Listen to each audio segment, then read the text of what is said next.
Faith in humans. Give me something to believe in. Earth below me, sky above me, fire within me.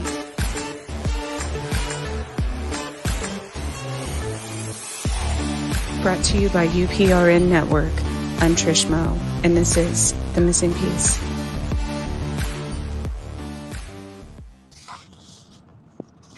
Good evening. It is June 6th, I guess. I don't even know what day it is. Monday, June 6th. I'm your host, Trish, and this is The Missing Piece. I am broadcasting live of New Orleans 5.3 FM and United Public Radio Network. I would also like to thank Carnation for sponsoring the first hour of my show. And it is such a pleasure, and I'm so excited to welcome Rachel Kleinsmith, known as the Swamp Witch, tonight. And there's so much. I don't even know where to start as far as all of your accomplishments, Rachel. You've done so much. But we will get into, she has an entire makeup line. I just lost your bio here, so I'll go over that. But an entire makeup line. You also, do you still do, I'll let you tell your story, but do you still have the original Facebook, YouTube channel? I don't know where I read that, that you had started. The Swamp Witch page? Is that what you're referring to?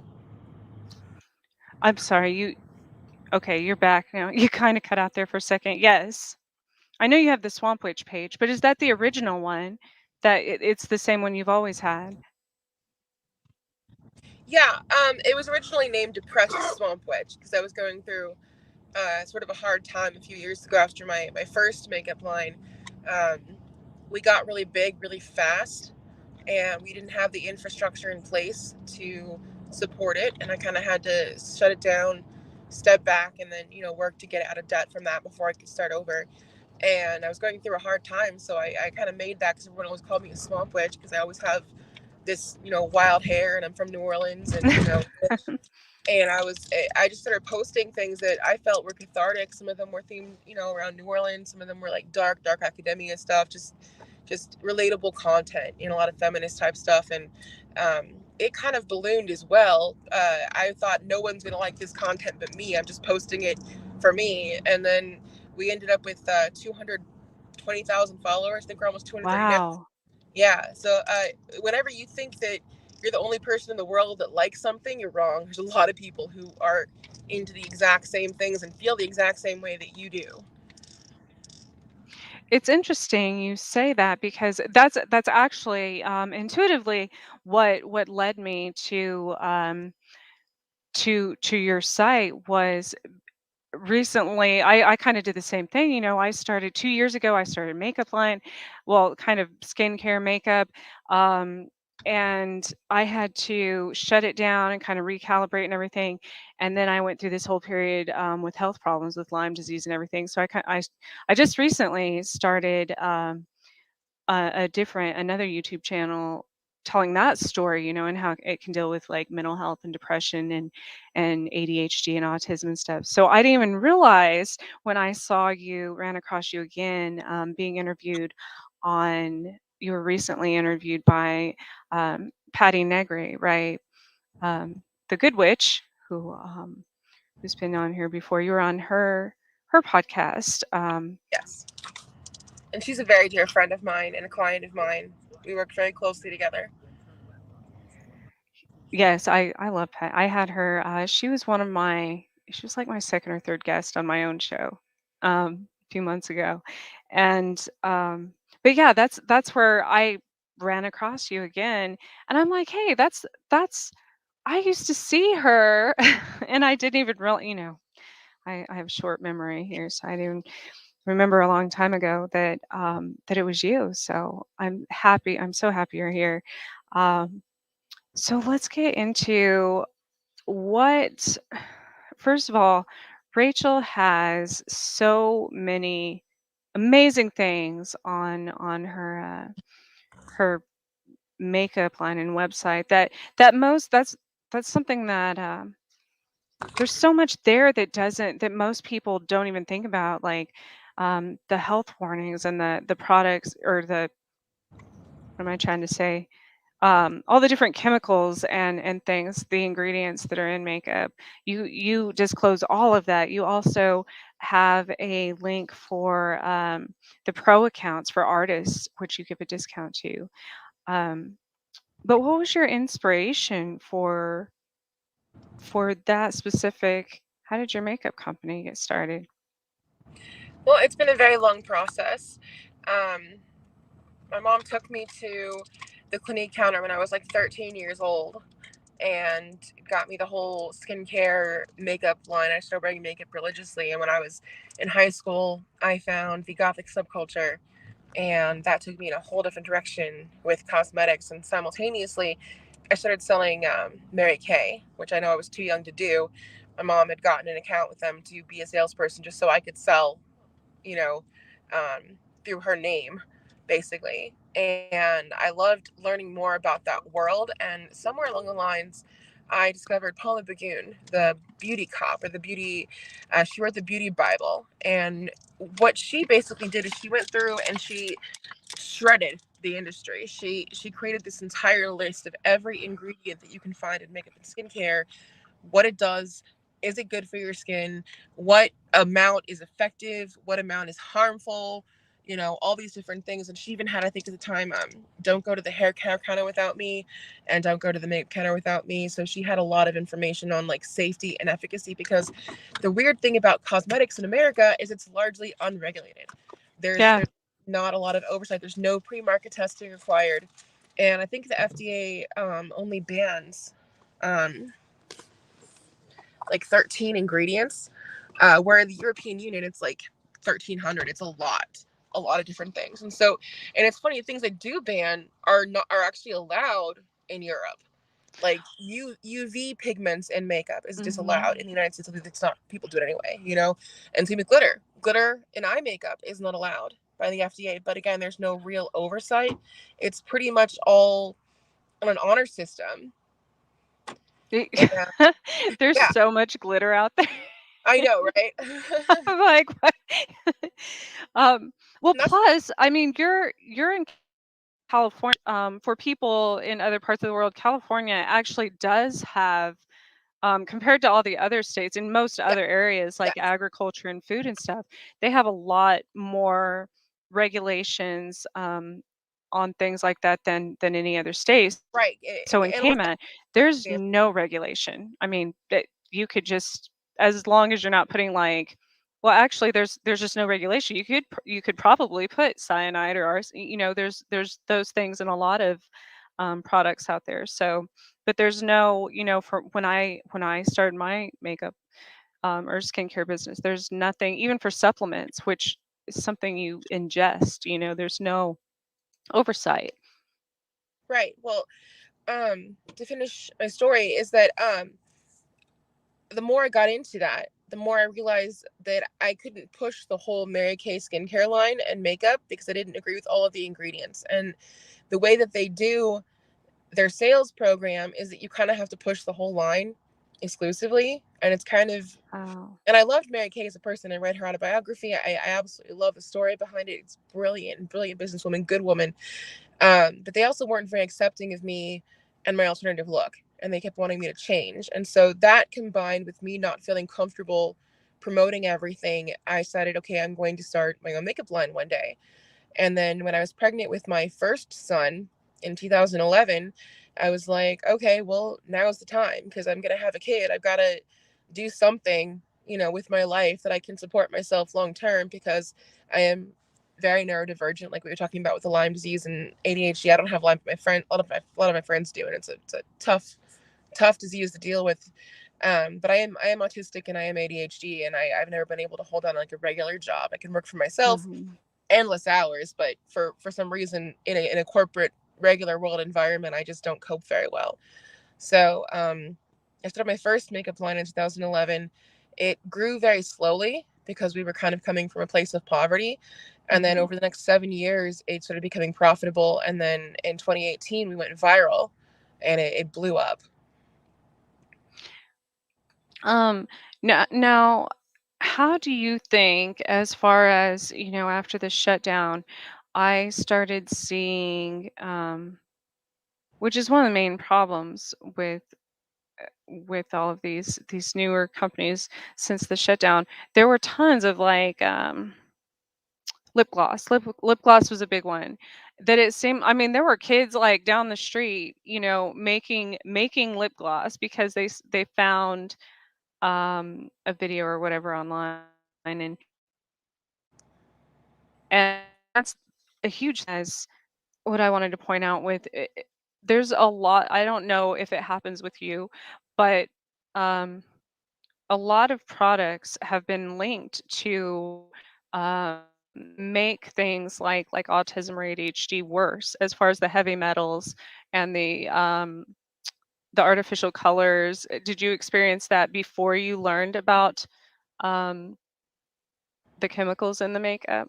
I mean, do you think that like red dye and yellow dye and all of that? Do you Yeah, I mean, think that? I don't think there's a link to a cause. I think that a lot of things that can make that kind of thing worse for specific reasons. I don't want to say worse, but like the wording here is challenging. I Autism and ADHD are neurotypes. They are not, Right. you know, anything else. They're just different ways your brain processes. You can look at it on a brain scan, and we're born that way. We're born different, and there's nothing wrong with it at all. I'm a big advocate for autism acceptance and autistic pride, because most everyone I work with and know is autistic or ADHD or both, and it's very misunderstood, especially in the media. You have companies like Autism Speaks, which we consider to be a hate group. People put their kids in ABA training, which was created by the guy who created gay conversion therapy, and it's been linked to cause trauma in the long term in autistic children. It teaches masking, which is very harmful. Um, part of what comes with autism is sensory issues, right? Yes. So obviously, if you're in a setting or if you're eating certain foods that your body has a sensitivity to, because they're not, I'm not going to say the word natural, because natural doesn't mean anything, and not everything natural is good, like poison ivy, but like they're not your body and your history of your genealogy. Some people have, certain regions have more sensitivities to like lactose, except, or gluten. Like, Right. yeah, I'm celiac and I shouldn't eat gluten. So with my autism is that if I eat gluten, I have brain fog and I am more prone to meltdowns, because Yes. That's how I am too. I already shouldn't be having it. And I didn't know for a long time. My mom and grandma both were celiac, and I should have known, but they don't test early for that kind of thing. They basically don't diagnose you until you've already destroyed your intestines. Like they Yeah. don't care about sensitivity. And so the only reason I figured that out was from friends who have the same problems and elimination diet, and realizing, oh, I have more focus. Oh, I'm calmer. I have more, less mood swings. Like, and so there's definitely a cause, to why those things like dyes like sucralose gives you migraines. I can't drink any of the energy drinks on the market now because they all have sucralose. It's an instant migraine trigger. Like, it's just one of those things. Like, I think, yeah, it does affect your neurodivergency. It makes it harder to cope with the world that we're all, Yes. stuck in. But I don't think it's for the reason a lot of these people are saying. I think that's to do with science. Yeah, I only know from personal experience. I'm, obviously not a doctor in that area, but um I cannot, when I worked in the corporate world and I would go out even with food, but um I had my doctor said you need to quit drinking alcohol, and I was like, I don't drink. What are you talking about? And um it was from my makeup and hair care and skincare and everything else products, the aluminum. He's like, well, your deodorant, your everything that your skin Right. absorbs, and and that's when all my organs would, start shutting down and my immune system attack itself. So Right. And um definitely. And they always do these tests on things they do test. They do it in very small, short term exposure with healthy yeah. people on top of that. So most scientists, you can't smoke, you can't be overweight, you can't, have any health problems to be in a medical study. So how is this stuff going to affect any of us who do have those things, going on? Like, we don't know because they don't test on it. So yeah, there's a lot that goes on, and especially in America where things are largely unregulated. Thank you, capitalism. Um, that are definitely affecting us. Like, they're saying we all have microplastics in our blood now. Like, it's Yeah. wild. So I've always been very careful. I've always been very interested in science and knowledge, and I know not everyone cares, but I will always put the information out there because it's important to me. And it's important to me that we use ingredients that are safe and tested, and be thorough about it. I don't know if they still I don't allow my kids to get slime was the biggest one that when I first read the ingredients on slime, I'm like, I've been giving this to my child like when everybody was giving it to their kids like toddlers have it and there's horrible things in that. But as far as your makeup line is what was really amazing. Of course, all my favorite ones are sold out. So apparently they're everybody's favorite as well. But you have, I love the concept of it being a storybook and based on different themes of, are those, so you, Jane Austen, correct? Um, that's your one of your lines. And I want to say the Wuthering Heights and the Jane Eyre were my favorites, but of course, I think those were both sold out when I checked too. And then I love the Dracula one. But you also tell the history behind them. So where did that concept come from? Well, I love history and I love literature, and again, back to that whole finding your people, even if you think it's really niche, like, they do show up. Like, I've always just created products that I want to see, and marketed them in a way that would appeal to me specifically. And that's how I find my audience. It is very niche, but it's very effective. There's a lot of people out there who love those books. They're very popular classic books, and while we might Yes. feel, you're kind of alone because not everyone around you reads or likes those, like, there's still millions of people who do, obviously, because they've sold millions of copies. So that's why I get into all that detail, because for people who it matters to, it matters to, and it matters to me. And yeah, Yes, the and book I were a I'm sorry. long process. Sorry, the book palettes were a long process to make. I have a patent pending on the design. No one else has done that. There are other companies that have done book themed palettes, but they don't actually open up like a real book. Mine has. No, no, I've never that and that's what I mean. I absolutely love the concept. Like I could put these on, a shelf in my room or whatever, and it looks like a book. I love libraries. I love books, and so that's very appealing to me. Yeah, Because I actually came from a meeting with the public library downtown Los Angeles. They're going to be carrying them in their gift shop. what? That's awesome. That's amazing. I love it. That's Yeah, we're in over 60 stores around the world now. Yes, Uh, that was my next question. Where people can find them, your yeah, products. we sell almost exclusively wholesale to independent shops and also at conventions. We have a long list of events and trade shows that we're doing this year. We do sell on our website. We're kind of in between stock right now because we are doing back to back to back conventions. We just did Monster Palooza this weekend. We have HonX next weekend, and then Sinister Creature Con the following weekend. Then 3 weeks off. We're going to San Diego Comic Con and then doing Midsummer Scream, and so it's a lot. We also have a number of licensing deals in the works. I can't talk about all of them. I could probably mention a couple of them. Yeah. So and we also have a couple of meetings with large big box stores coming up next month. So we are looking at expanding into like the major retail category. Um, we also manufacture for other independent brands like Nikki Lipstick, Pinup Girl Clothing, and a few celebrities as well. So I don't just make my line, I also design products and then manufacture them for other brands. And Wow. yeah, we have a private lab that we work with for most of the powder, cosmetics, and packaging. And then all of our makeup brushes are made in house, like our tentacle brushes that are shaped like tentacles. Oh, I love those too. And then you also have, aside from all of that, you have bags and accessories and my gosh, I looked through the whole the lip gloss that are I love that too in the wine bottles. Yeah, Um, like liquid lipsticks. Those are officially licensed by Vampire Vineyards. So, and especially New Orleans, very relevant to New Orleans. They're carried at Boutique de Vampire in the French Quarter, and oh, they also carry the full-size wine bottles by Vampire Wine, and they're also served at the Vampire Cafe in the French Quarter and at Potions Lounge, their Vampire Speakeasy, which is above Fritz's jazz club. You have to go and tell them the vampire sent you to get in.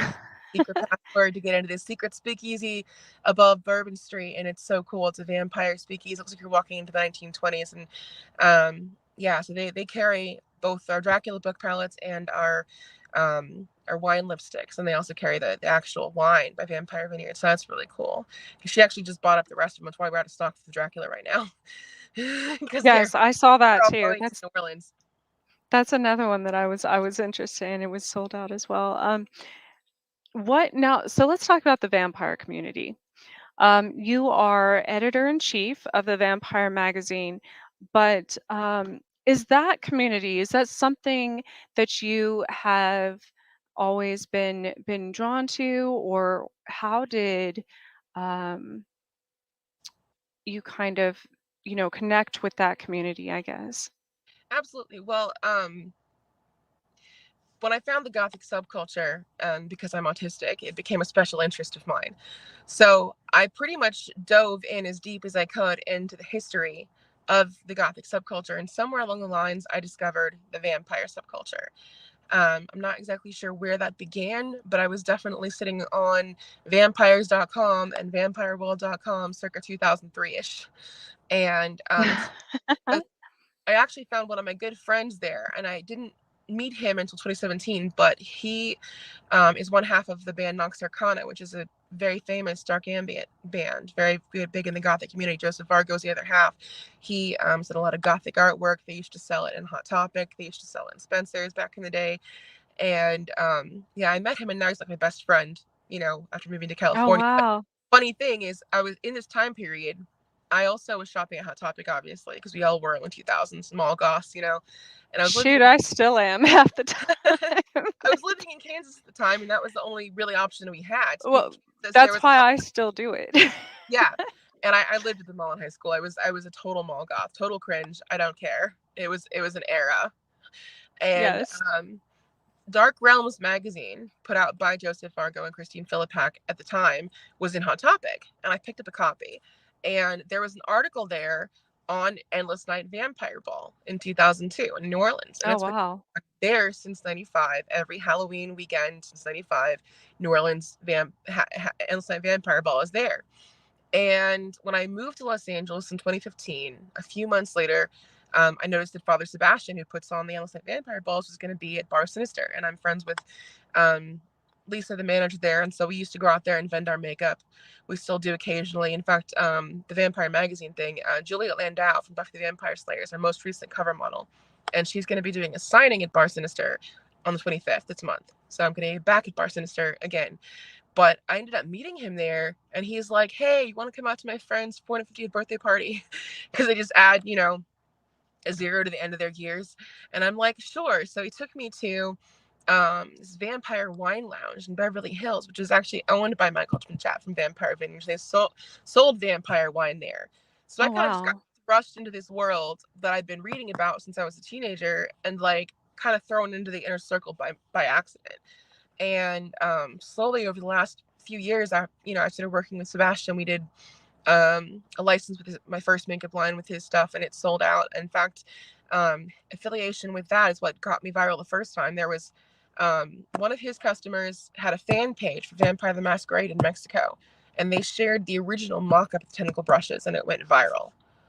So like it's all kind of tied together. But yeah, in the last few years, I do work for Father Sebastian. I run his online store and brand, and I work for Endless Night tangentially by working for him, and we co-own Vampire Magazine together. And I've always loved vampires. I think I was 6 years old when I first heard the story about Dracula, like the Yeah. actual person Dracula, like Vlad the Impaler. And I was just like hooked. My mom grew up down the street from Anne Rice in New Orleans. She was on the Irish Channel side, same street across Magazine Street.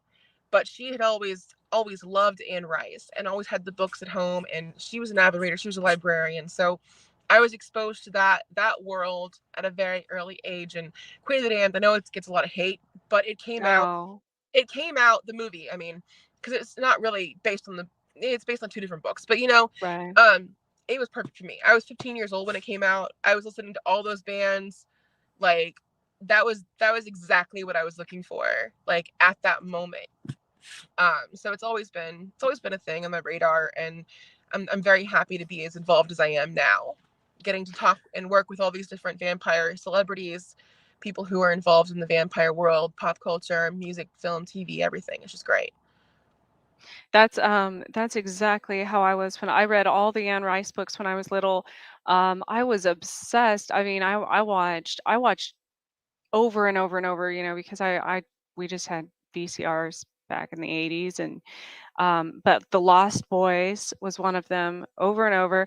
I watched all the really old, like the original Dracula movies even. Love those. And I was always um, so drawn to that. I actually, while you're talking, I had a huge deja vu. I must have had a dream about that very moment that I was interviewing you at some point months ago. But th- that's how I met Patty too. And we were talking about the vampires because I'm like, in Kansas. I'm not saying there's nothing wrong with Kansas. But I've always been an outcast because there's not, I mean, aside from Hot Topic, people are like, oh, that's where the goths go, there's but there's not a lot of acceptance here of so when I learn about all of these things, even like you, or um anything, the magazine or the vampire ball, things like that, I feel like I've been living under a rock, Yeah, because these I'm things just exist. um, yeah, I lived in Topeka 15 years. I felt very sheltered when I left. Yeah. I moved to Kansas City in 2010, and I moved to Los Angeles in 2015, and that's a culture shock. And I've traveled all over the country. I don't know how many times now, but it's weird how people there don't seem to think there's anything else out there. Right. Like, I've even heard them tell people, I'm trying to get them to leave. Come on, get out. Come on, move with me. Come out here. See the world. And they're like, well, there's just the same problems everywhere. No, there's not. No, No, no. there's not. I have lived in the South. I moved back here from New York, actually. I grew up in New Mexico, and I haven't lived on the West Coast yet. But yes, every time I come back here, I'm like, there's like a whole other world outside of Kansas, that nobody realizes. But what I have experienced when you were in Topeka in Kansas City area, there is more paranormal Oh, absolutely. stuff here. Crap. But we don't think of it as paranormal because it just happens all the time and it's all around us. Oh, I And think so, I mean, and it's weird. I've plenty of stories from New Orleans of paranormal things happening. I talked about some of them on Patty's podcast. I have so many more from Kansas. So many oh, more. yeah, that's what I'm saying. In all the places I've lived, it's like here, and everybody does. Even if you go and talk to people who have never left the state and that you think are set in their ways and stuff, if you start talking about, as a medium, when I talk about that stuff, I'll be, talking to my sister about a ghost I saw or something in a bar out in public somewhere, and somebody next to us will be like, can I tell you something? And they'll Yeah, start telling their story that they've never told anyone. So it's so much more common, but everybody here just thinks it happens it happens all over the it does happen. place, like it's Does normal. like there's I can definitely count on one hand the number of people I've met in Kansas who are just like, oh no, that stuff's fake. I've never experienced anything. Like, most Yeah. people have one story, one thing they can't explain. They can call it demons, they can call it whatever they want to call it because it's very Bible Belt. Hmm. But they at least have something. They at least have some. We used to go hang out. My comfort spot when I lived in Topeka was Topeka State Hospital before I tore it down. I used to go out there and just sit. And I have a really funny story from that one. I used to bring people out there too. And for some reason, every time we went out there, as soon as I looked away, they would see the shadow walking in a window up in the upper parts of the main building. And so I said, no, I'm not looking away this time. We're going to come back. I'm going to stare and stand there. So I'm standing there, like 20 feet from the building, just staring up at this window where everyone keeps seeing this thing walk by. And headlights. We see headlights on the wall, the brick wall in front of us. And we all turn. Most of us turn. I turned because I'm like, oh my God, there's a car going to hit us. There's headlights coming up right behind us, you know? It looks like it was like they're right there, like right there behind us. There's a car. There's no freaking car. There's no road. Huh. The parking lot's like 200 feet back. Like there's the road is like 1,000 feet. Like it's a football field away, because it's like it's Right. Summer Sports Park. You know, like Yeah. there's no street there. There's no cars there. There's nothing. And as soon as I turn, the thing walks by. Like whatever. Still didn't see it. Um, So I was it's funny you said, see, so when I moved back here, I didn't know about any of that in Topeka. And I try not to like research places before um I if I'm kind of drawn to something, because I don't want it my perception skewed. So I was actually at one of my son's football games at Hummersport Park in the or last fall, and I see this lady cleaning up this long trail of blood. Which, I mean, that wasn't the significance in that. The reason that was symbolic, I think it was from like a kid that had a bloody nose or something. mm, But right after that, I had just posted in a Topeka group if anyone knew any history, because that's the first one I'd heard about the Topeka State Hospital.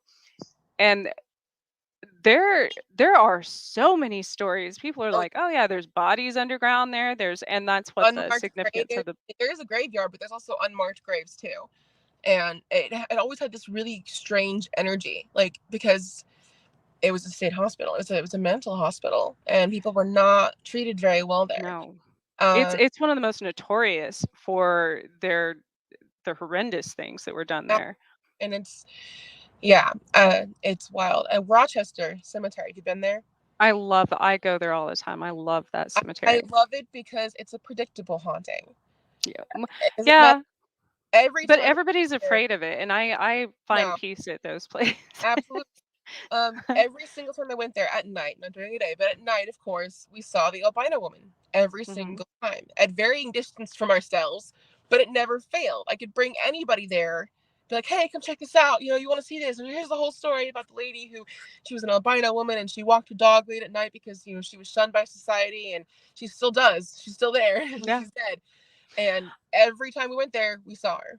So I think though, as well for me anyways, when I see her, it has to do with my connection to being a witch as well. But um, she most people haven't publicized the true story about her, because she was like almost beaten and stuff numerous times and tortured and all kinds of stuff, as far well, she was bullied all the time, of course, because of the way she looked. And she wore, like you said, she went out at night because she couldn't be exposed to the sunlight as much, being an albino, so she would wear a lot of covering.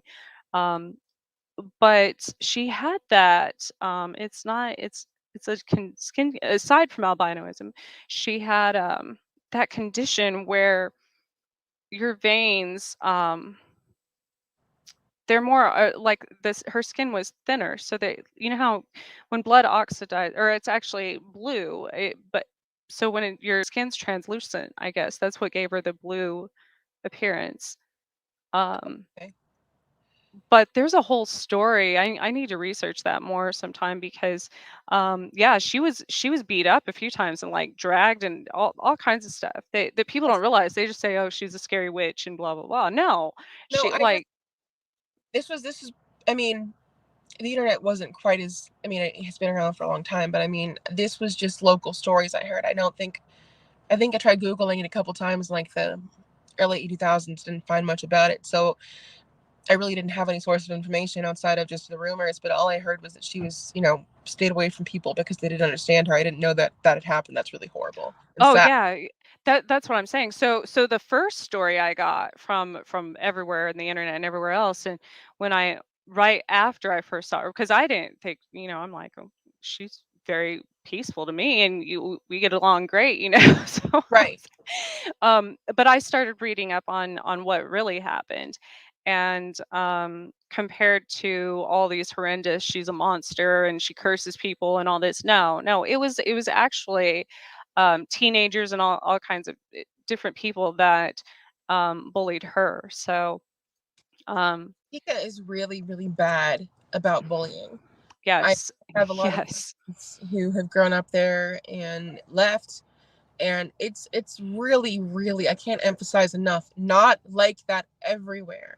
I went to Washburn Rural High School. It was like straight up Mean Girls the movie, and I was the same age as those girls when it came out. Like it's I, I tell people that in California, and they go, "No, it couldn't be that bad. It couldn't be that clicky." It was. Oh. It it really was. I mean, my school wasn't like that. I went to a really small school though. Before, but then as soon as I got out of high school, I went to college. I went to Washburn one semester. I went to KU, and then I left. Like I left the state for years, and I didn't come back until a few years ago. But with my kids now, you know, they also have red hair, and my daughter's only 8, and she's bullied all the time for it, you know. And she said kids at her school call her a witch and call her ketchup head and all these things, and um, it is really bad, like, to where she doesn't even wanna go to school, and I'm like, "If this is happening when you're 8, you know, can you imagine in high school?" It does get worse. It gets better. I mean, it gets worse and better. I was 8 when I moved to Kansas, and it was horrible. I had no problems in New Orleans and Louisiana, where I was, and I was an instant outcast there. And I also am a natural redhead. Um, and it wasn't about my hair. It was about me reading. They made fun of me Mhm. reading and liking books and being, Yes. and obviously for being autistic and not knowing it. Like, um, but yeah, like it was so brutal. Like it was so bad. It was so bad. I'd only stopped when I got into high school, became gothic and taller than everyone. I'm 6 foot tall, so Oh, I was wow. I was like That's five awesome, like, though. at like 14, and I could beat everybody up and they would leave me alone. Like like that was my defense, but it only stopped for that reason. I have other friends who did not, find a way to like protect themselves, and it continued through high school.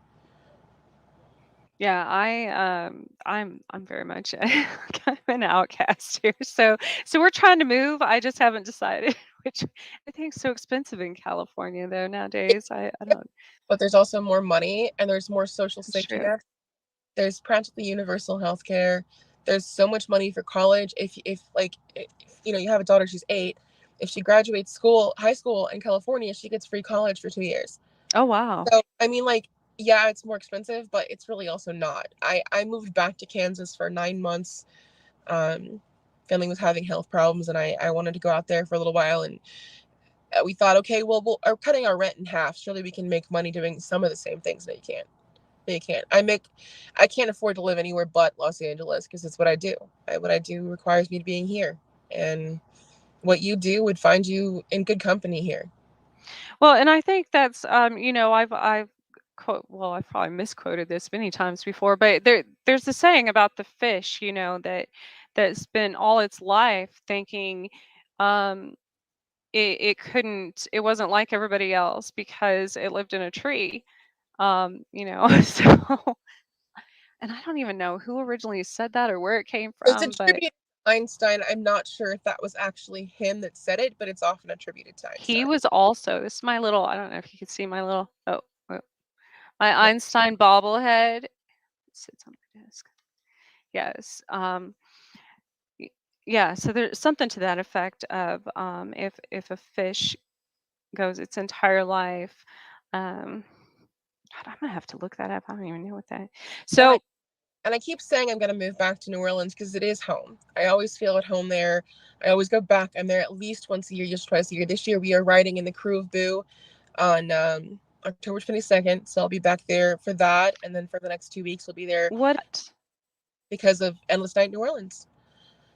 But I What? am staying in Los Angeles because it's where I'm working and making money, and I still intend to go home one day.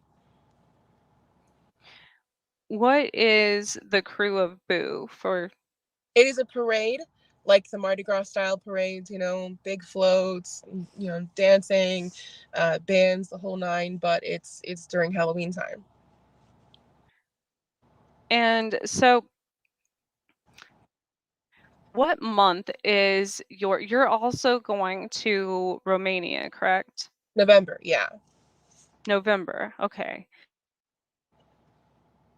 Yeah, we're going on a That's what tour. I'm in the middle of a whole the passport department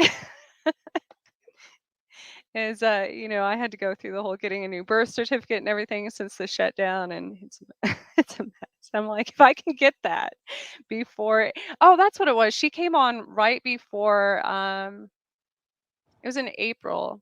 So the original trip was scheduled in May, correct? They did go in May. Oh, they did go in May, May.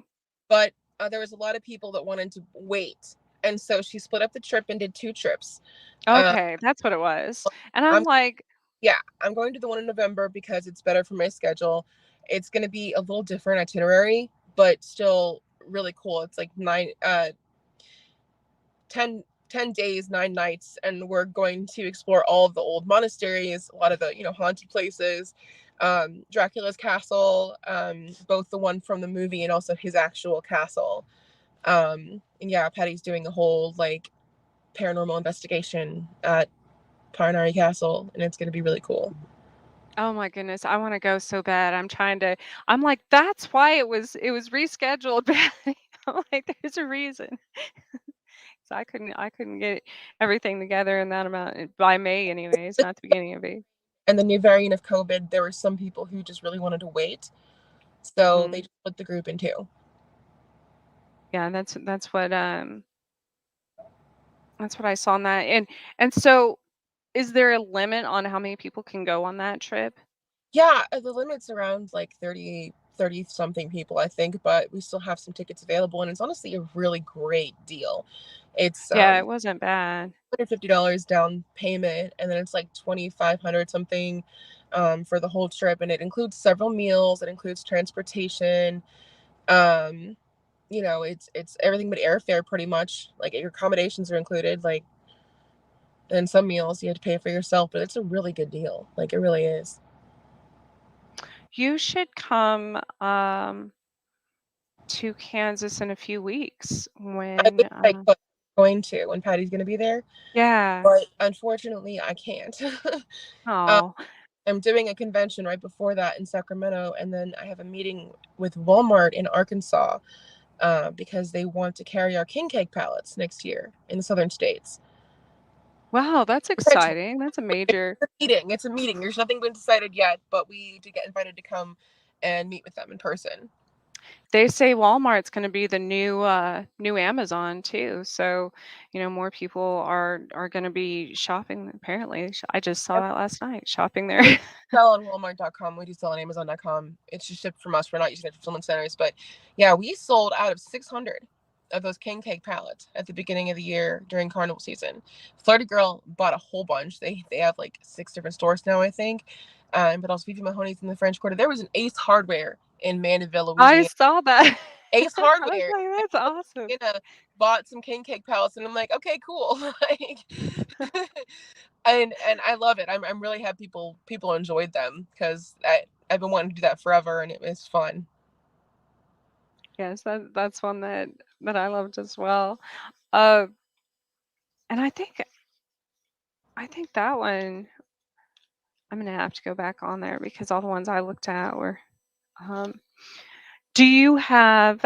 What are your plans? Where do you plan on your businesses going in the future? I mean, I not your specific projects, but as far as expansion, I guess. As far as, do you plan on continuing, strictly in the makeup and um, that industry, or have you considered, I know you do your magazine. Have you considered writing books yourself? I have, and actually have a list of books that I want to write, but that's just very time consuming. And right now, since we are Uh-oh. that, I just can't right now.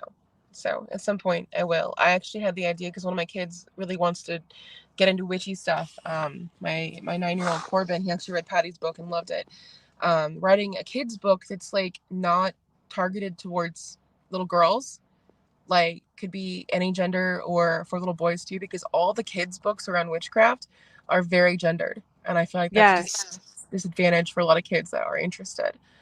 Um, Eh, well, and males throughout history, I have people that ask me that a lot of times anyways. I don't know. I don't know if you can still hear me, but since your screen went black. Sorry, I'm having connection issues right now. You're okay. Have you heard of the Wilfrid Voynich manuscript?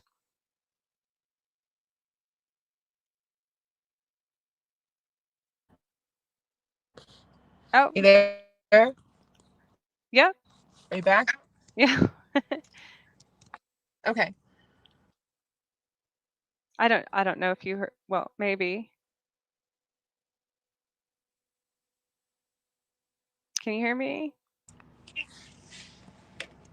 Okay, you're back. Sorry. Okay. Um, Wilfrid Voynich, have you heard of him? I haven't. So I came across this a few years ago initially, and then it keeps popping up, on TV, on random on the internet. You know how something will come across your radar, and then it keeps coming up. Well, then I saw a documentary when I was at work today that came up. He was in the 15. Nobody knows. They know it came from him. It's a book.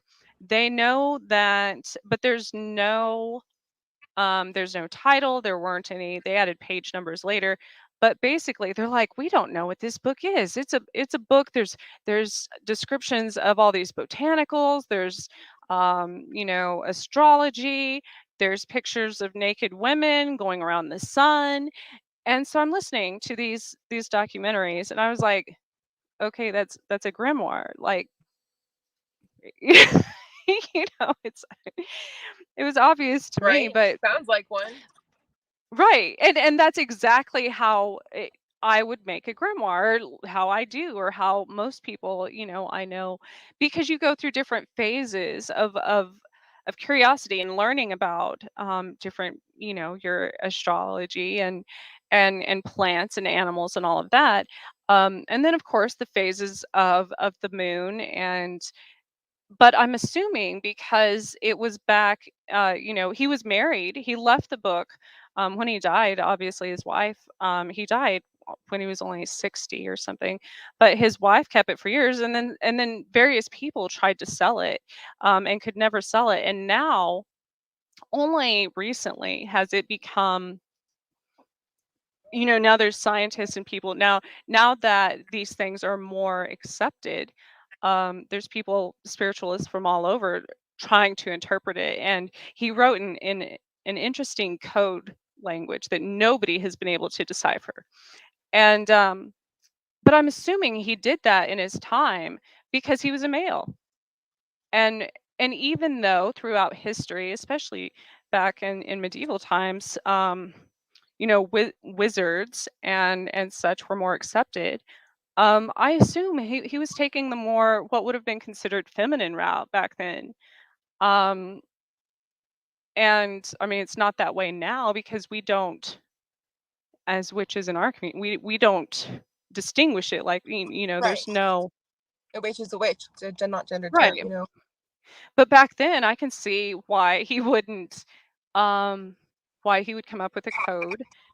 And even his wife didn't know that much about it. Like she's like, I just write books and compose music, and but it's very interesting. I feel like you should look into it for some reason. Um, Definitely will. It sounds very interesting. I want to learn more about it. and it's huge too. It's got so many different sections, and so it's called the Voynich, Okay. Voynich. The Voynich Um, Papers? I think I actually have heard of that. Yeah, it's at the Smithsonian now, but they actually have a fully online digital copy for the most part.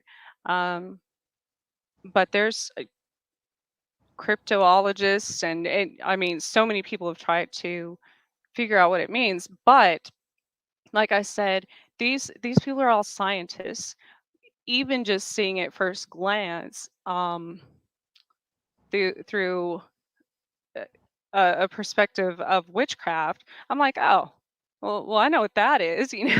Right? There's a um, It's like the historians that are talking about the two men that lived together and they must have been best friends, lived together for 30 years. Best friends. I'm so glad all of that is more accepted now, obviously, because definitely um, been burned at the stake numerous times in Oh, past life. same. I'm still a little worried about that. I travel across the country a lot. I travel a lot of rural areas. I'm still a little worried in some places in this country about being burned at the stake for sure. Yes, it's sort of triggering. I think for those of us that do r- remember some of those past lives, that's a real thing. It's like a past life trauma that follows us, and which is sad because it's such a great community of um but the stigma is still there. Um Some I places. was well Uh, In, in in Kansas, probably yes. In New Orleans, no, there really right. isn't. In California, it depends where you are. In Los Angeles, absolutely not. Most of the clubs we go to um, have some kind of ritual aspect to them. Like they actually do rituals like at midnight and in secret rooms, and like it's a kind of an open secret. Not to mention it's LA.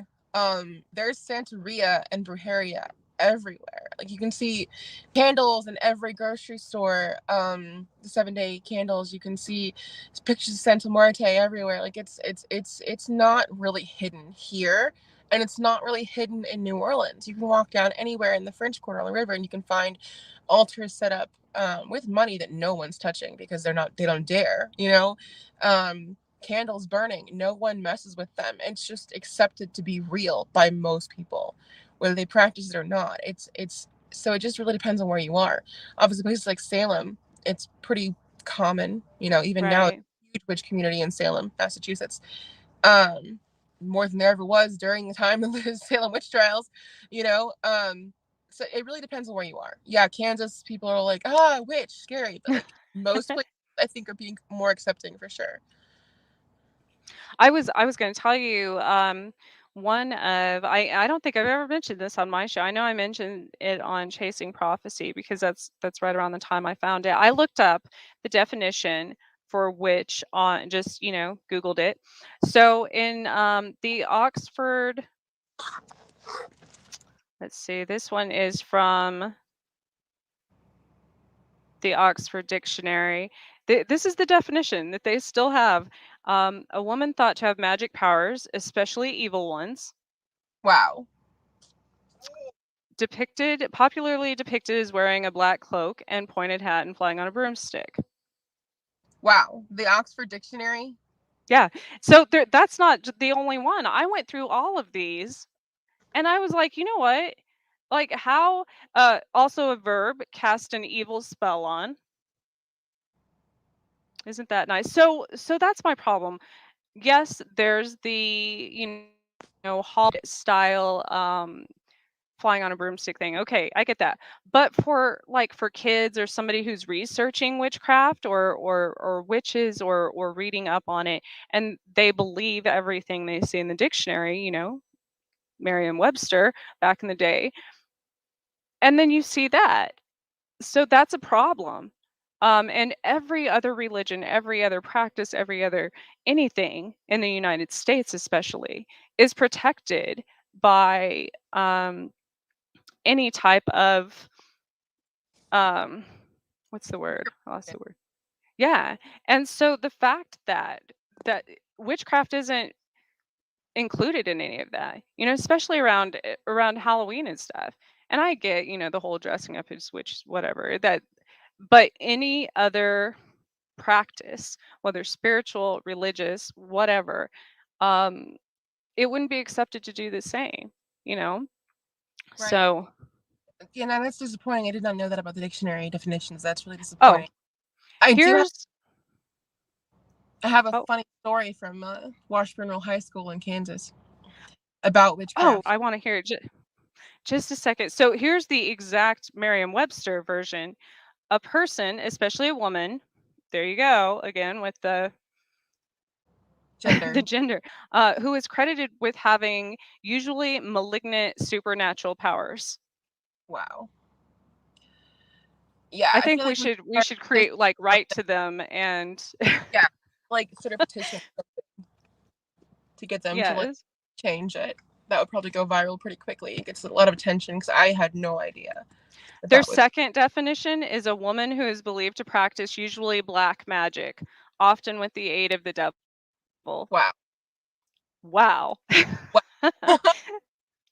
Holy crap. Yeah. So Yes. um I went to Washburn Rural from like 2002, one ish, somewhere in there, 2005. And I used to wear a lot of like band t-shirts that had like pentagrams on it, pentacles. They weren't even inverted, which not that it should matter if it is, but Right.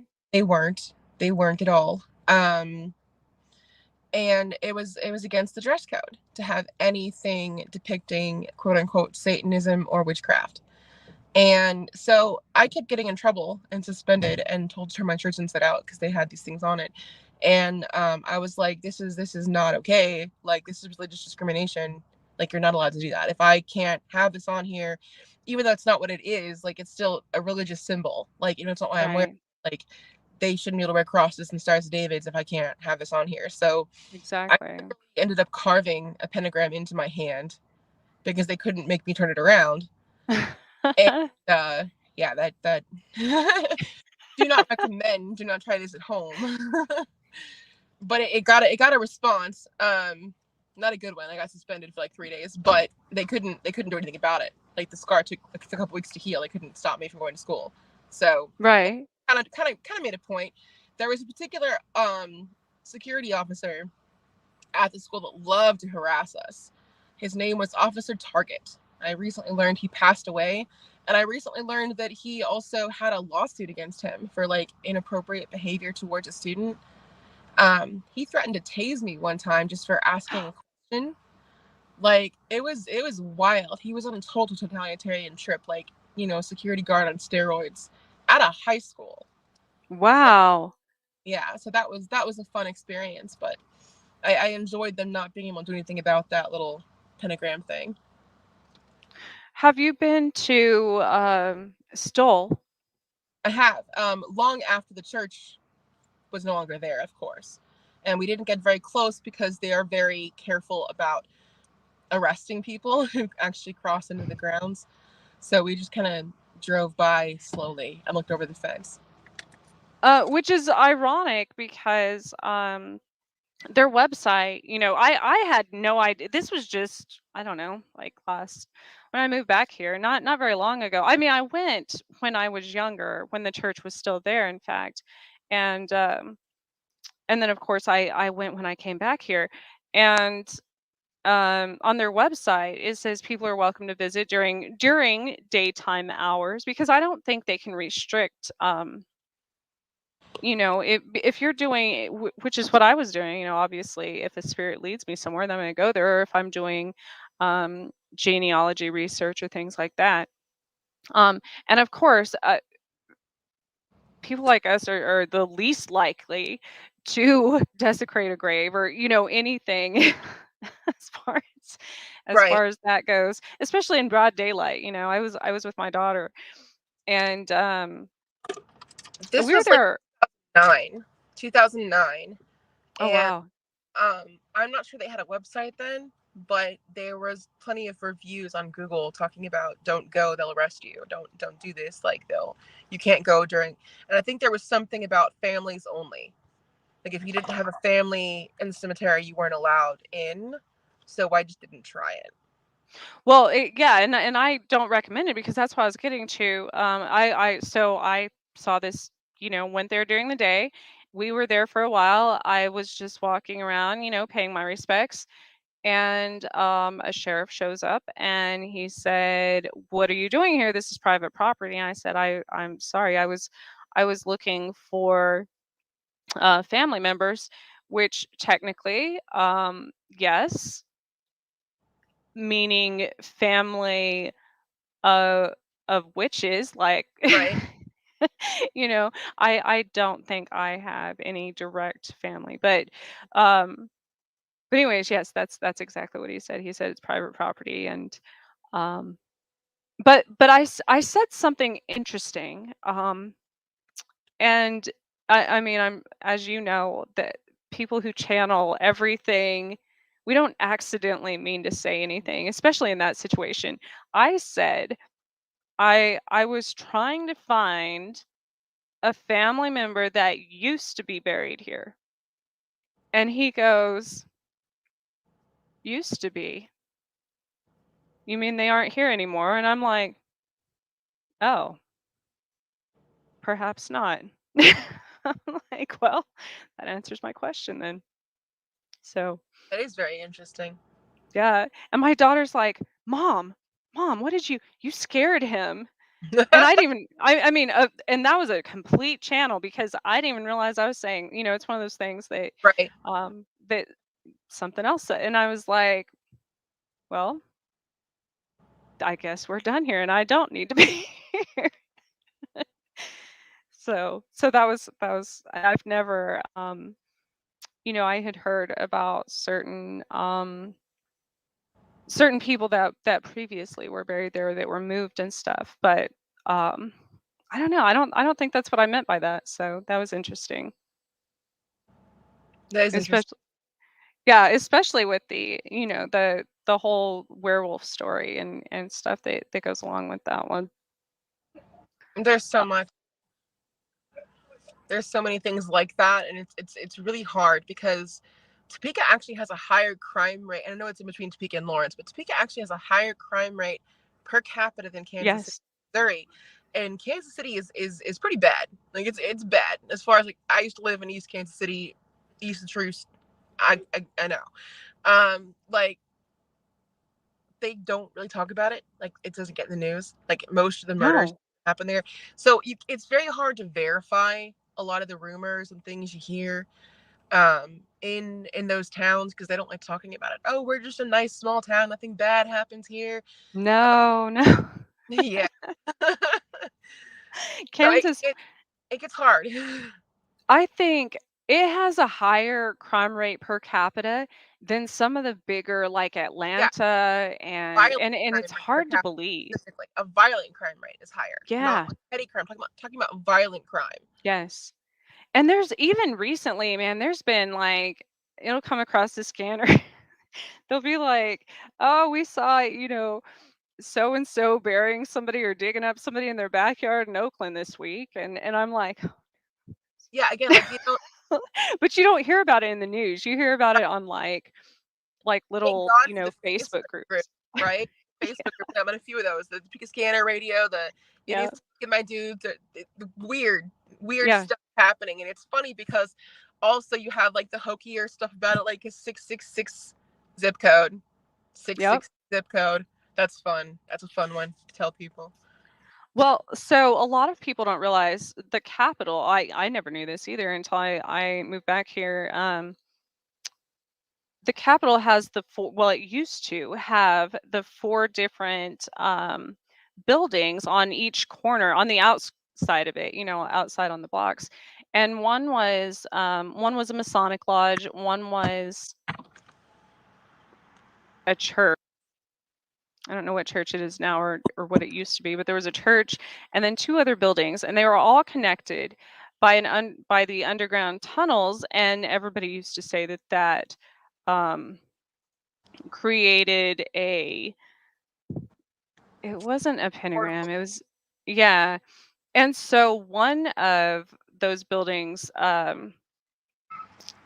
which I just learned of at the 420 festival recently, they they said that it housed the green monster, which they called this, and I had never heard about that. And they said, oh yeah, people don't talk about it because it's like however many demons reside there and everybody. And I'm like, how does nobody know about all these things? And then all the things about managers. Oh yeah, Um, don't get me started on managers. But the funny thing about those tunnels is I actually started having. I was 16. I messed around with some shit I shouldn't have messed around with. Sorry if I'm not supposed to swear on here. okay. I bought a divination board and I used like a spirit board and I opened something and didn't know how to close it. And I started studying witchcraft when I was like 11. My mom was always very supportive, but I hadn't done it in a few years. And I didn't really know what I was doing, and I messed with some stuff, and it opened something up, and I got something attached to me for a very long time. Pat actually got rid of it a few years ago. She actually got rid of whatever was attached to me off of me. Thank you. But I had sleep paralysis for 6 months straight following this incident. Oh Six my months gosh. straight, and every single night I dreamt of dying. And I had people come to me in this time period. I ended up delirious at the end of it. I was obviously it was horrifying. But talking about, oh, I know you from a past life. This is how you died, and it was a dream I had last night. Like just random. And this isn't Topeka. This is weird. Okay, things happen. But also in these dreams, I was dreaming about tunnels underground, under the Capitol Yeah. building, under Topeka High. I didn't go to Topeka High. I found out Yeah. here there are tunnels under Topeka High. I lost. I was like, nope, nope. I didn't need to know that because like I was dreaming about these tunnels and things that were there, and I Yeah. didn't know they were there. I had no idea about this. I'm like, but yeah, Yeah, I started getting stories from people anonymously, just by putting that out there that I was doing research on the state hospital, which I'm still doing. But I mean, there were so many, not only from previous employees. I mean, this goes back like doctors and all kinds of patient, everybody from probably like the 60s era on. So some of them are very old now. So I'm trying to kind of, there is a time limit on things like this because a lot of those people that were there when a lot of things began are very old. So that's important. But also other people started coming forward, like I don't know, just people that work security or something. In the tunnels after they tore down the buildings, and that so many things like that bones are found under there, that the same with the Noto art district when they restored that, tearing down a lot of those buildings, people found stuff in the walls and the floorboards. I mean, it is insane, the amount. It's like the entire town has, I don't know, I don't know what it is, but I know there was a lot of um crazy stuff that went on here back in the early 1900s. yeah. I always Uh, wonder if the reason why Kansas is so haunted, like the whole thing, because you have every town, Atchison, Kansas. oh Next, man, I just started that venture last fall, and I'm still. I have stories. I lived there for a year.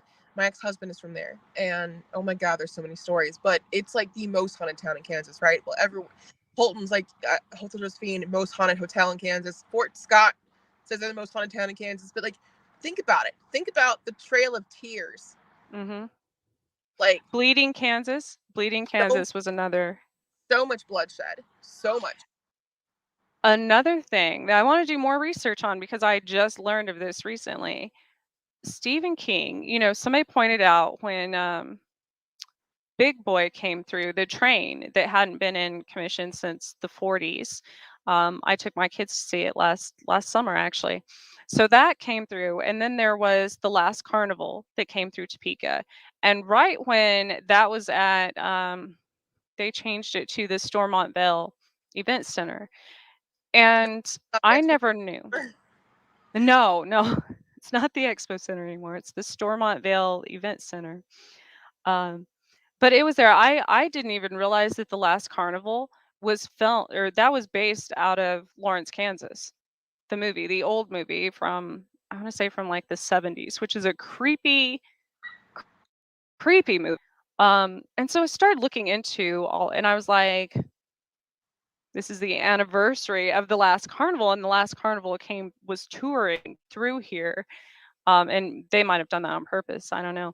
Um, but then people start talking about how Stephen King's brother um, was a patient at Miniatures, and so he would come and stay in Topeka for a month or so at a time because I started seeing patterns with all his like the pet cemetery at Rochester.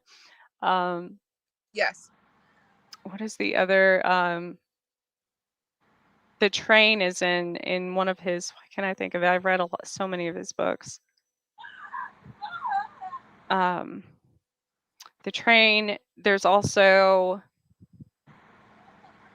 it. What's the demon that's dressed like a clown? I don't remember the name of the actual name. The spider demon, whatever. Like I don't remember the actual name if there was one. I think it's Asmodeus. But anyways, it's interesting that all of those, all of those stories um they say were inspired by a lot of his time in Topeka. And I'm I like, I always heard they were inspired by Maine, like him growing up in small town Maine. yeah. But if that's the case, I would not be surprised, not one bit, because there's just some weird stuff going on. It's just weird. And it's not uncommon. I mean, people don't get this. Like when I was on Chasing Prophecy, I'm like, yeah, oh yeah, there's like I don't know how many Topekans eh, all on the outskirts that encounter werewolves. Like Oh, that oh, happens all the oh, time. oh, oh my god. Oh my god. I have a story there too. Oh my freaking god. Okay. So my husband, we met in 2000 at Washburn Road Middle School. We've known each other for 22 years. And didn't date until we were adults, but like we hung out, and stuff in high school and everything. And so I lived over off of Villa West, okay? In Villa West. And my mom was driving him home, and he lived in Auburn. And okay, so we're driving. Auburn is south, right? A Auburn is little. southwest, Okay. yeah, of Topeka, and we're driving down Auburn Road in the middle of the night, and we both see this like 7 foot tall, like in front of a cornfield, like not my mom Joe and I all see this thing, okay, 7 feet tall, furry, standing upright. Yeah. And I'm just like, did everyone see that? And they're like, yes. And my mom like steps in the gas because she's like freaked out, and she's like, and she and him both look back and see it running behind us on all fours. And I refuse to look. I didn't look. I did not look behind me. I'll take their word for it. But there were 3 of us in the car who saw that thing, and yeah, definitely outskirts of Topeka, definitely a freaking werewolf type thing. Yeah. I don't know what it was, but we all saw it. Like, what? Also, another weird one. I was with another friend of mine, Eric, who now lives in California as well, and we saw a Tesla saucer flying over Forbes Field, Oh yeah. That's like that happens all the time. and it That was like happens. low flying, like 20 feet to the car, Yeah. and we were coming back from Carbondale on Topeka Boulevard, past Forbes Field. It's like 2 o'clock in the morning, right there. Like, what is this? Like, Yes. I have been I come from I was abducted all my life, especially, um not just in New Mexico. I just didn't remember it until I was older. But yeah, it's happened more in Kansas than anywhere else I've ever lived, I will say. I'm a Chimera, so I have multiple, the multiple organs and the multiple DNA and stuff like that. So um who knows what bloodlines those plus the native background and stuff right. that I've got. Um so I think that's why these things have always been normal to me, and people are like, how do you encounter so many cryptids? And it's probably the same with you. And maybe it has to do with the autism and the ADHD and stuff because it's the same with any animal. Think of how like animals are drawn to me. I'm sure they are with you as well. Yeah. Most people with I also have a native background. My father was half Lakota, Yeah. Don't claim it because I'm obviously very Yeah. white.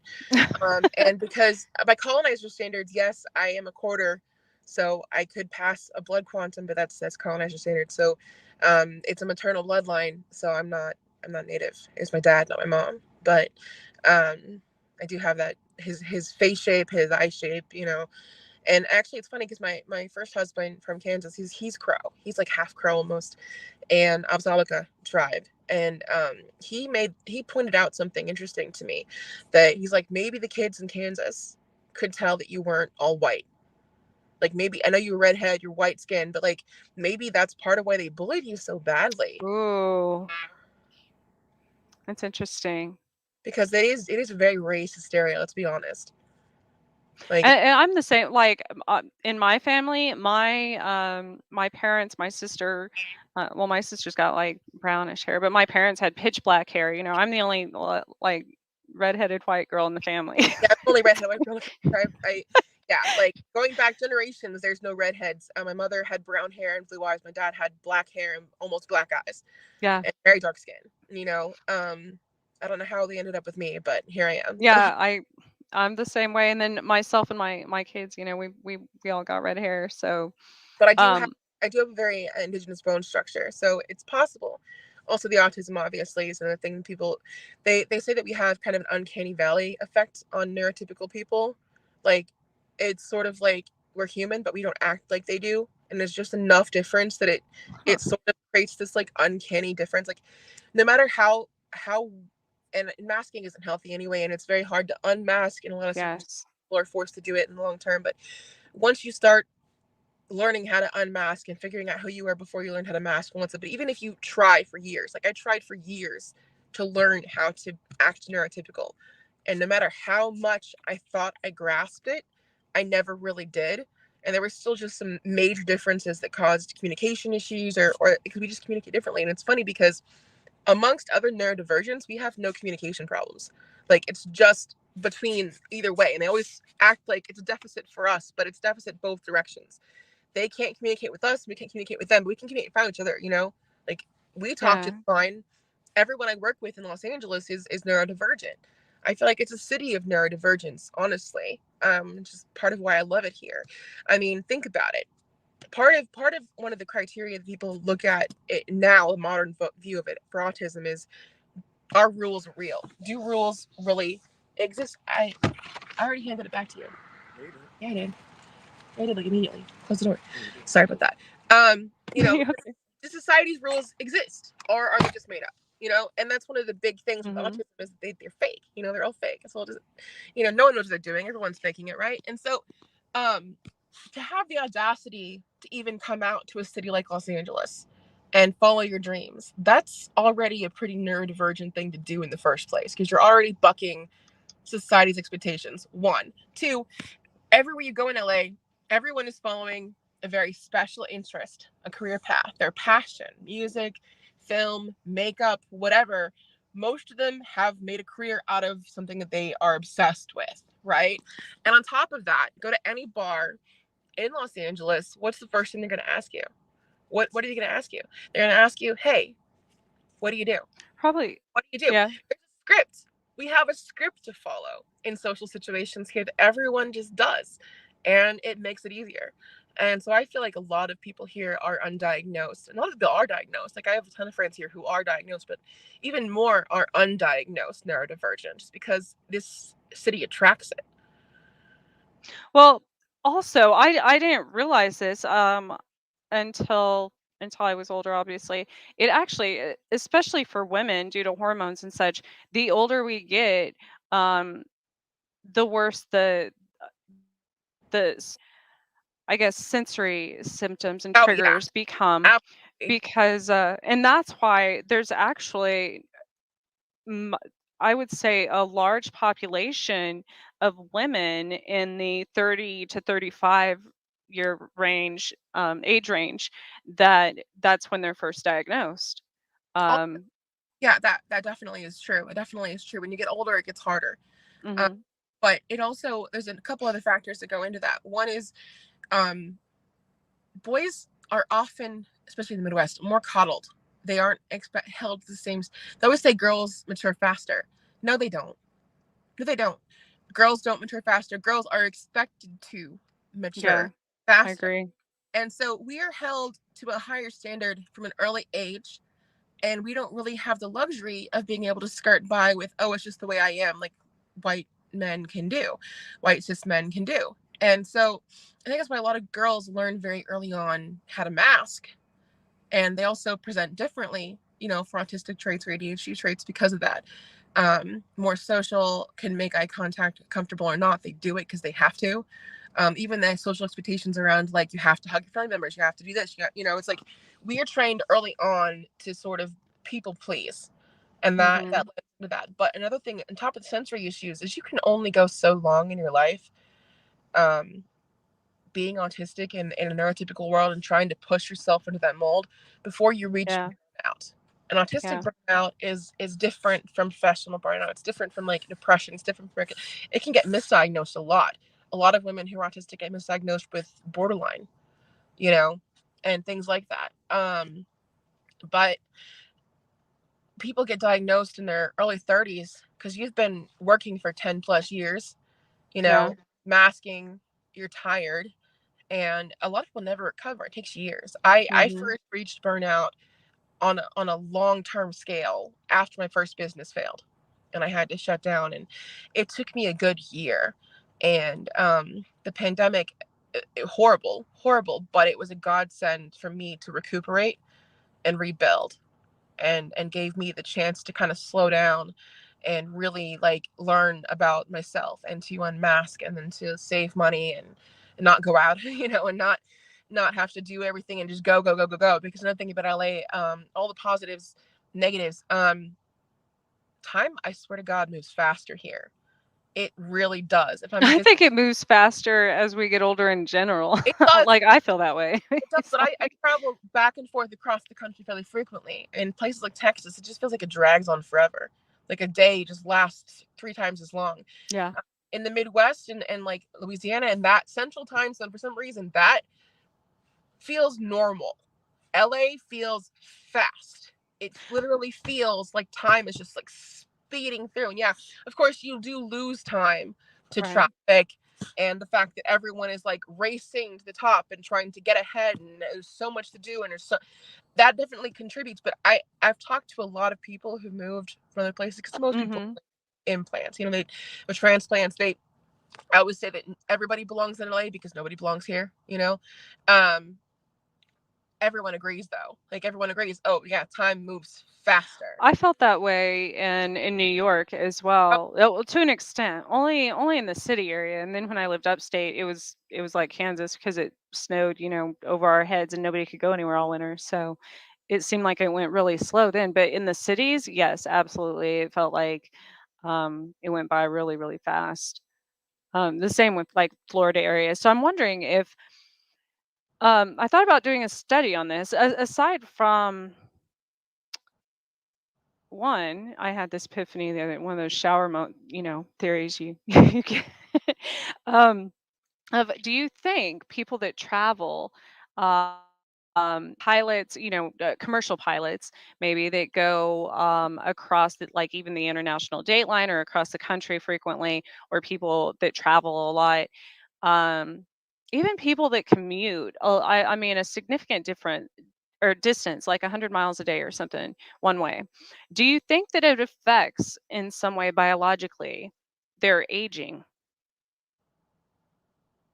I don't know. I've never thought about that. Because it's kind of like a form of time. I mean, it literally is time travel. Because say you go from, LA to Japan. Mm-hmm. Well, you're going from almost the furthest west, um, in North America to literally the furthest eastern location in the world. So, and it would be the next day. So I'm wondering how, and then if it would be kind of similar to like astronauts, how they, I don't know, I just have these weird, No, weird, it's definitely interesting. I haven't thought about that. I mean, time travel thing, yeah. I mean, time I think is a construct anyway. Like I we do too. perceive it because we're literally decaying organic matter. Like we perceive it because we are moving closer to death. And we measure it because we can, and it's flawed. The measurement, obviously, it's relative. Thank you, Einstein. But Yes. um, I think But in that aspect, as in time, I mean time of, because that would affect you because of where the sun and the moon are located, right. you know. Well, we see with astrology how much of a difference it makes when you have like your exact birthplace and time in there, how specific it can get, you know. Obviously where you are affects you for many reasons. But I don't really think about time in that sort of concrete way, because I do feel like, I mean, I don't know, I have so many past life memories, and you know, they say that that can overlap. Oh, You know, I do as well. And like even in a normal day, and I've talked to so many people, I'm sure this happens to you as well, if you're that you know, aware of those other lives and different, that there'll be many times I feel like I'm living in multiple timelines in one day. You know, you experience those. right. Well, And there's constantly shifting. Like I feel mhm. like I every other day I notice something else that has like a Mandela effect that I'm like I know for sure was a thing. Um, but I just kind of just ignore it. Like I at this point I'm sort of just focused on aligning myself with whatever timeline has Yes. my, my best life. I'm out here trying to live my best life. So if that means skipping timelines, some of my childhood memories are incorrect now, so be it, I guess. Like I've kind of reached a point of acceptance. One of the ones that really, really messed with me was Annie. Annie. So Shirley Like the Temple. musical Annie? Shirley Temple. Oh Shirley yeah. Temple was not a redhead. She was blonde.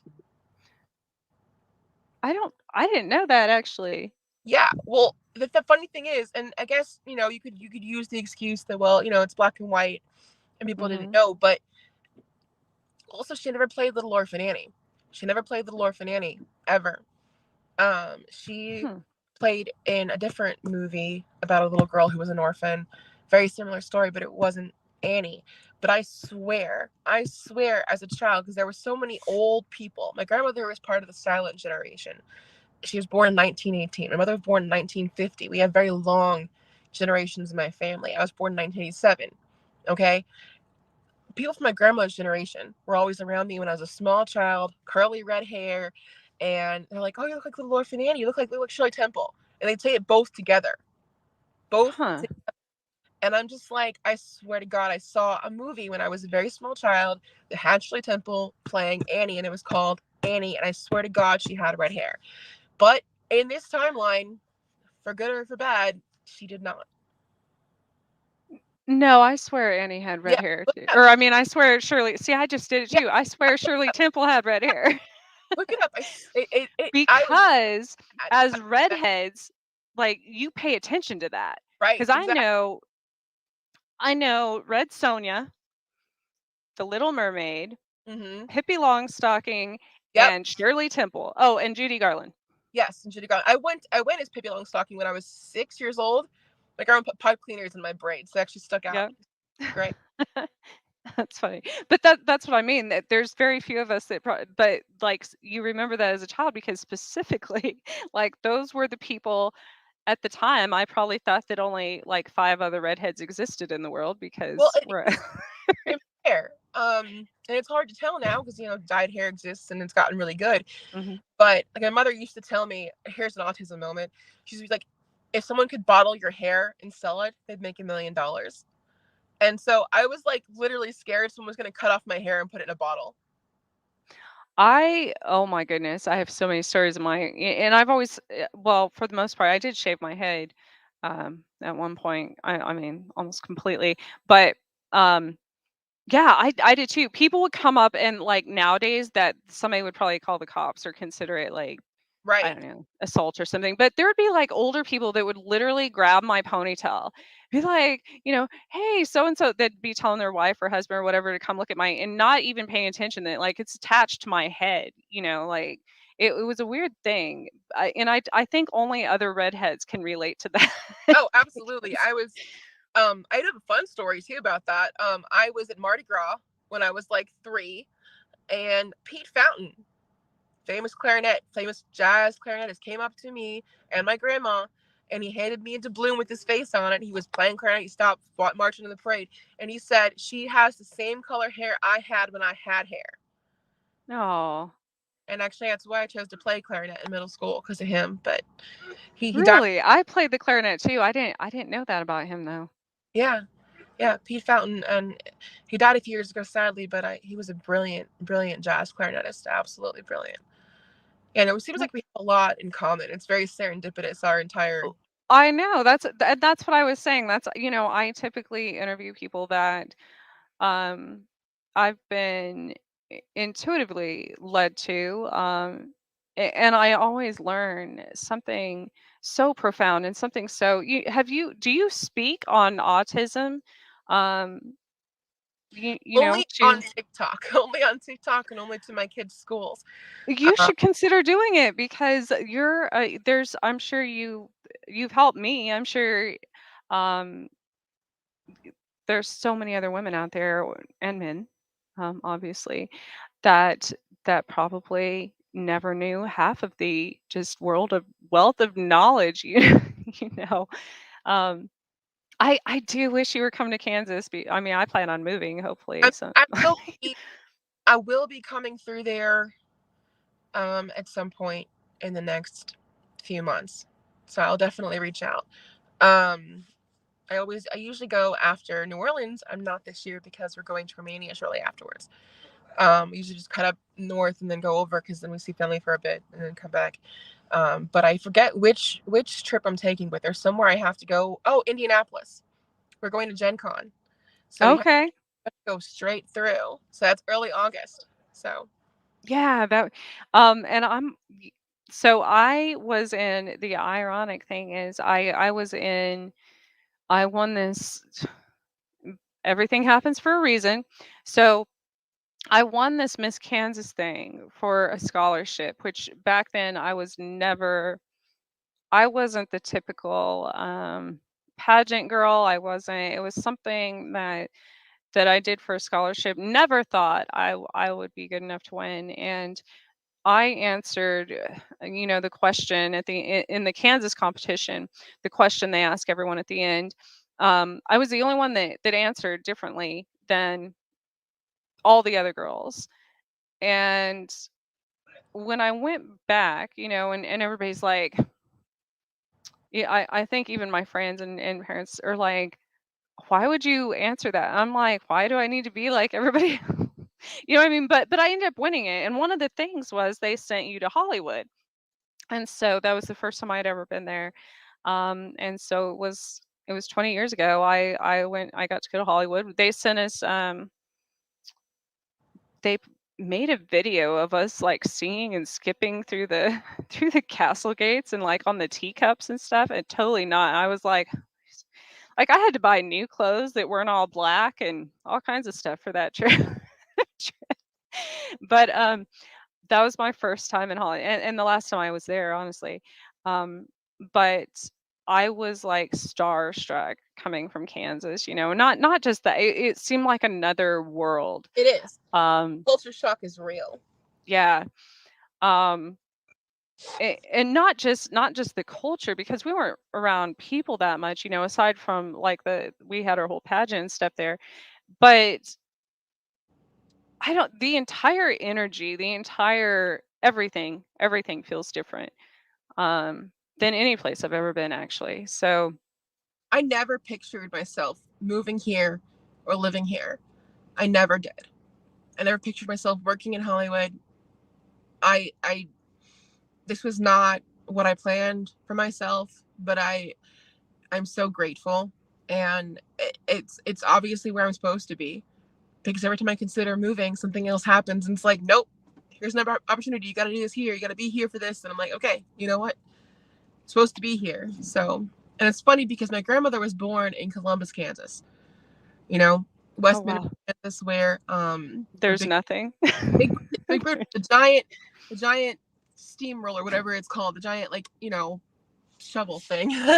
Well, I know they have the world's largest prairie dog, Not ground that, but groundhog. it's the very far southeast corner of Kansas, and she was born there in 1918. The year of the Great War ended. Lived through Dust Bowl era Kansas. Grew up on a farm, 7 siblings, and she went to college at St. Mary's, and then she taught school in a 1-room schoolhouse. And Wow. she taught school in a 1-room schoolhouse in Kansas and saved up money. And where did she go? She went to Hollywood. Probably, yeah. She went to Hollywood and she worked as a model here in the 1940s. Wow. That's And amazing. yeah, and she actually dated Raymond Burr for a while before he was Perry Mason, long before he was ever openly gay, if he ever was. She actually did a lot. She was kind of a beard, had many gay boyfriends. And then she moved after about 10 years in LA after the war and things kind of changed in World War II. She moved to Chicago in like 1950 and met my grandfather, who was a pharmacist, and they got married, had my mother. She was born in Springfield, Illinois, and then they moved to New Orleans 2 months later so we'd go to college at Tulane. And that's how I ended up being in New Orleans, because they moved to New Orleans and I grew up there. Wow. And I guess I cannot uh, most people probably don't realize how bold of a move that was for your grandmother during that period, because people don't people don't leave here. Like you said, they're expected, especially with that whole outdated mentality of you're supposed to stay here and work on the farm or do whatever in Yeah. the area you're from for the rest of your life and for the rest of your kids' lives and their kids and every generation. So for her to do that was very, very bold. I mean, very amazing. And none of her siblings did. One of her brothers moved to Washington State. Everyone else was still in Kansas. Yeah. It's funny, my cousins on my grandmother's sister's grandchild. um, and my grandmother died in 2008, but her sister is still alive. She's 106 years old, lives in Olathe. Wow. Her grandson, one of her, Kyle Johnson, he's a famous artist, works for the Getty Museum. He just bought a whole bunch of land in Shandon, California, but he's lived in LA for a long time. So it's weird how that kind of like that lineage has that connection. And then after May 8th, 1995, we had a big flood in New Orleans, and it was just rainfall. It wasn't a hurricane. It wasn't hurricane season. Now hurricane season starts in May, but didn't Yeah. then. And 18 inches of rainfall in 6 hours. And my grandmother lived through Hurricane Betsy. It blew the roof off her house. She Wait, lived through it was called Hurricane what? Hurricane Betsy in 1965. It was the I thought you largest. said Bessie. I was like, "Oh, that No, was my grandmother's name." Betsy. No, it was the largest hurricane to make landfall before Katrina. Um, in Louisiana, it so much damage, and the levees also broke in Betsy as well. And it's funny enough, people said the same time back then. They said, "Oh, they were bombed." They said the same thing after Katrina, but my grandma was just done. She was just tired. She was tired of the floods. She was tired of the heat. She was tired of it. And she's like, she was scared to let me out of the house because the crime rate was so high. Even in Metairie where I lived, it was just like there was a guy who got shot 3 times in his stomach in the room above me while I was sleeping because he went to check his car alarm and turn it off because the car alarm went off. Like it was just, and it's still a problem. The crime rate is still really high. But so we moved back to Kansas. Well, I moved to Kansas the first time, but she moved back there to Topeka because the sister closest in age to her was living in Topeka and had been for the last 50 years or whatever. So that's how I ended up there. That's how I ended up here. Because my family still lives here, and they won't move anywhere. Yeah, my mom's there. Mom is there. She's at assisted living facility there. She was a medical librarian at Stormont Vale for like 20 something years Oh, wow. and Huh. retired. She's, yeah. Well, Rachel, we've talked for 2 hours, and it's been amazing. It's been such a pleasure having you. Where can people find your makeup line, your website, everything you have going right now? Yeah, thank you so much for having me. I really enjoyed it. I really appreciate it. NewOrleansSwampWitch.com is my personal website. Vampire with a Y, VAMPYRE, magazine.com, and also vampirecosmetics.com, same thing with the Y. spelling also Alchemy, Mythosis.com, and MythosisManufacturing.com. All right. Yes, absolutely. Check her out. She has amazing products, and obviously there's it sounds like there's so many good things coming for you, and I hope um all of those. I'm gonna have to check into the. I'm gonna have to talk to you about wholesale stuff here. Oh, Um, absolutely. but we are. Thank you to all of my listeners. Thank you for joining. I will also post the links and tune in next week at the same time for the missing piece. Good night, everyone, and be safe out there. If I can find out how to